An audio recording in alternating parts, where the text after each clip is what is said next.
The biggest mistake that I see people make all the time in fitness is you try to go from doing nothing at all to trying to do everything, doing too much too soon. A person goes from eating whatever they want, not drinking their water, not sleeping, not exercising, not working out, so they wake up the next day, they have a life-changing epiphany and just decide, you know what?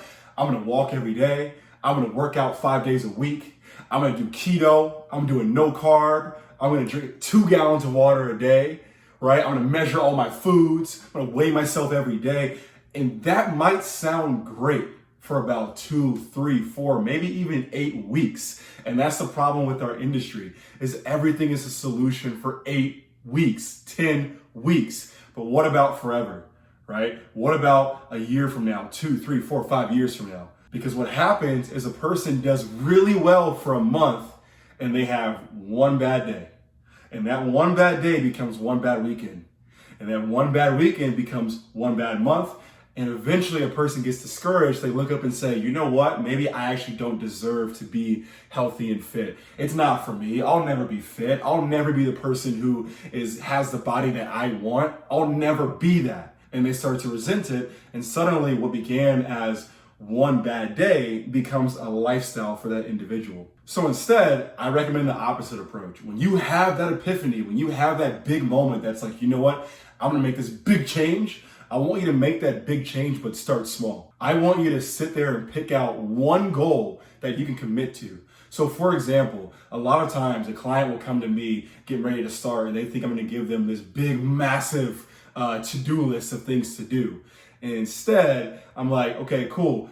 Week 1, all I really want you to do is walk each day and we're gonna work out twice. And they're like, what? Work out twice? What about the foods? You leaving me hanging. And what I have to explain to them is that if you can commit to that in the first week, if you can just walk each day and you can do the 2 workouts and just say, no matter what, I'm knocking out these 2 workouts, we can build on that in future weeks. Because you're gonna start to, instead of being discouraged, you're gonna be encouraged. You're gonna be proud of yourself. You're gonna wanna build on your own success that you're starting to have.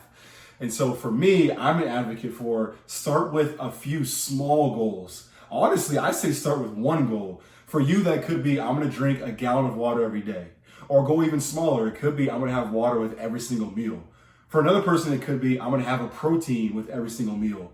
With a third person could be, I'm gonna just go for a walk once a day. Whatever it is, you wanna pick something that's small enough that you can commit to it. You can get an early win, because when we knock out that low-hanging fruit, when we get that early initial win, that creates the momentum that you need to then add the second habit and the third habit and the fourth and the fifth and the sixth. So again, the biggest mistake that I see in fitness, whether it's in the coaching industry or just in the general population, is people try to make too big of a change too soon. Instead, I advocate for start small, execute it, get the early W's, because you can always build habits over time. And that's a good point to close on. Over time. It's not about a 4-week challenge. It's not about an 8-week program.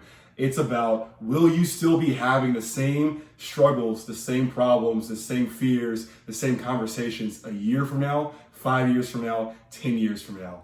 That should be your focus, not the wedding that's coming up in 2 months. Peace.